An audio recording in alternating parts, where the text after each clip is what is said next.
ইতিপূর্বে তারা প্রাথমিকভাবে বলেছে আরও চালান এনেছে, সেটা তারা স্বীকার করেছে। কিন্তু আপনারা জানেন যে মাদক ব্যবসায়ীরা বিভিন্ন ধরনের কৌশল করে। আমরা এর আগে যে 1,60,000 পিস প্লাস সান্তাফে, হুন্ডাই সান্তাফে গাড়িটা ধরেছিলাম, তারা এর আগে প্রতি মাসে একটি চালান দিত।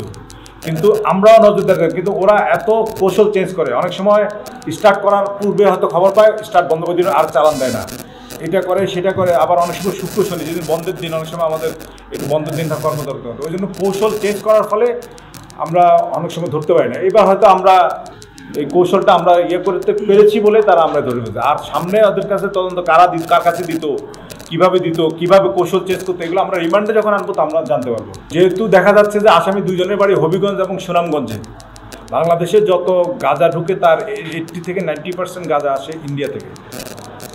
আমরা একটা ধারণা করতেছি, যে অনুমান করতেছি যে এটা ইন্ডিয়া থেকে আসে, বর্ডার থেকে। হ্যাঁ, মঠগুলো ইন্ডিয়ান। হ্যাঁ, গাঁজাও আমাদের দেশে তো আপনারা জানেন, বাংলাদেশে তো কোনো মাদকদ্রব্য তৈরি হয় না। বাংলাদেশে যে ইয়াবা আসে তার 99% আসে মিয়ানমার থেকে। আমাদের নাপ নদীর ওই পারে যে ইয়েটা আছে, ওই যে ওদের কি বলে, রাখাইন না, মংডুতে ওরা ক্ল্যান্ডেস্টাইন ল্যাবরেটরি, ক্ল্যান্ডেস্টাইন মানে ছোট ছোট এরকম একটা ইয়াবা তৈরির জন্য ছোট্ট একটা ঘর এনাফ, ওখানে এটা তৈরি করে। ওরা কনজিউম করে না, ওরা অ্যালকোহল খায়। ওটার টোটাল ডেস্টিনেশন থাকে বাংলাদেশ। তেমনি ভারতীয়রা বা ইন্ডিয়ান যে ইয়ারা আছে তারা খায় অ্যালকোহল, গাঁজা বা অন্য এদের ডেস্টিনেশন বাংলাদেশ।